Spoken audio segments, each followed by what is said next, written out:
emerging markets. Like from China, which is driving demand right now for fuel, electricity, and chemical manufacturing, says Ellen Wald, a fellow at the Atlantic Council. But she says it's not experiencing the gangbusters economic recovery that some analysts predicted earlier this year. In fact, it's kind of limping around and maybe happening in short bursts or not at all. Whether or not China's economy picks up will have a huge impact on oil markets in the months ahead, she says. And there's one more factor that the IEA cites in its prediction for slowing demand next year, the growth of electric vehicles. But Tom Tseng, an assistant professor of energy finance at Texas Christian University, is not buying it. They're not being sold at the clip that the manufacturers would expect. We're seeing discounts by Tesla and others. And so I don't give a lot of credence to EVs having big impact on less demand in 2024. In fact, says Ellen Wald at the Atlantic Council, the growth of EV manufacturing could boost the demand for things made with oil. So you need petrochemicals for the coating on the windows. You need it to make plastics that make things lighter. So in the short term, it's likely not a question of whether oil demand will grow, but by how much. I'm Henry Epp for Marketplace.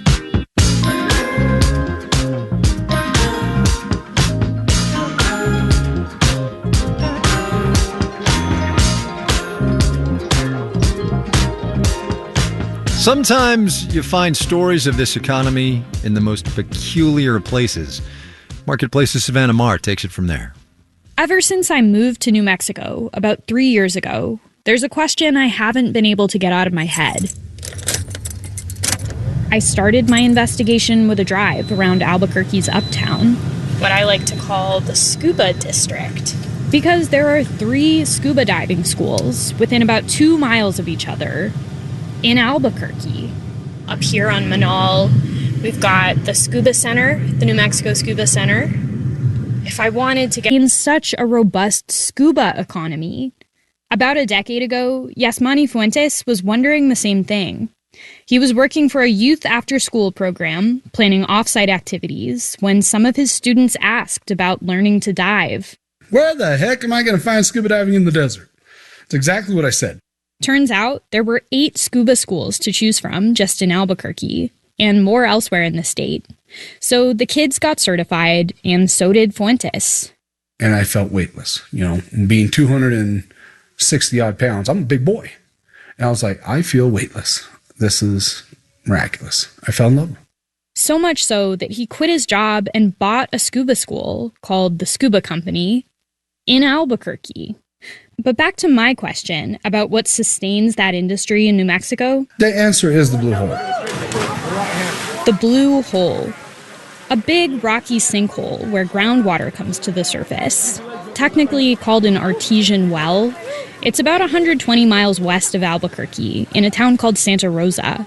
The water is a brisk 62 degrees pretty much all the time, so it's a great place for a swim on a hot summer day. And apparently an even better place to learn how to scuba dive. It's really quite a beautiful spring. It's a lot of fun to dive. Scuba Company instructor Rebecca Bolgren is leading a certification class today. It's about 75, 80 feet deep, and there's an outflow of about 3,000 gallons a minute, so it stays pretty clear. The current is gentle, it's got great visibility. The Blue Hole also has the advantage of being one of very few training sites in the American Southwest. We have divers from Oklahoma, Texas, Colorado who come and do training here, so it's quite the treasure we have in our own backyard. A treasure JC and Hunter Vines, who live in Albuquerque, are happy to take advantage of. I've always wanted to do this, and glad I'm not limited by... where we live. Yeah. Are we all here? If you're not here, raise your hand. Bolgren rounds up about a dozen divers and leads them into the water, where they put on their masks and fins and make sure their equipment is working. So now put the reg in your mouth and breathe in. Did someone grab a snorkel over here? Equipment that costs thousands of dollars, by the way, on top of the $400 or so that everyone here paid to get certified today, and what they'll spend traveling to diving destinations. Because of all that expense, Yasmani Fuentes says the industry and his business are sensitive to the way people feel about the economy. When the gas prices go up, when they hear something about the economy, when that bank went bankrupt, We saw a week of just like brakes. Everybody pumped the brakes.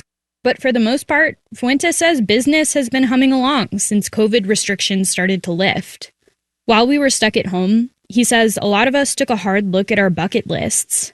I'm going to enjoy more of my time. I'm going to do the things that I want to do.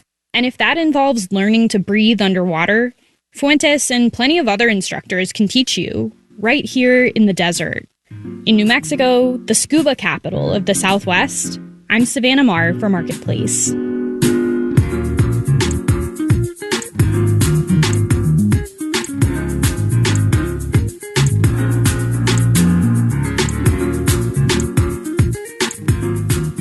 This final note on the way out today, which comes to us from the pages of New Scientist. You know those CAPTCHAs, those puzzle things you have to solve to prove to this website or that you're not a robot?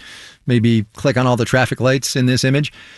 Well, it turns out, according to a paper presented at a computing conference this week, that bots actually do a better job deciphering those CAPTCHAs than people do. Here's the key sentence from the paper.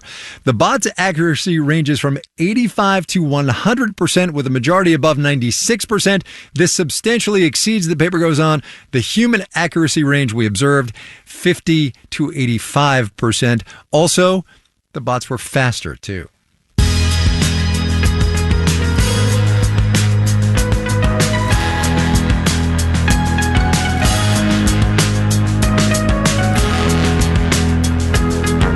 Marketplace is supported by McDermott, Will & Emery, lawyers committed to helping innovative entrepreneurs of color launch and scale their businesses. More at mcdermottrise.mwe.com. And by BuySide from the Wall Street Journal, an independent commerce site designed to help consumers make smart decisions with their time and money. WSJ.com/BuySide. And by the new Glassdoor app. Professionals can now join real anonymous conversations within their company, industry, and communities and get answers about careers on Glassdoor. All right, we got to go. Here is your moment of economic context. I know I said the other day I was going to leave gas prices alone for a while, but the news is what the news is. And Catherine mentioned it, and the guy in Savannah's piece mentioned it too. So a gallon of regular now, $3.84 on a national average. That is up 30 cents in 30 days.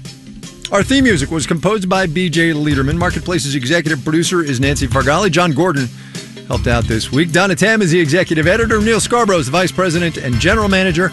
I'm Kai Ryssdal. Have a great weekend, everybody. We will see you on Monday, all right?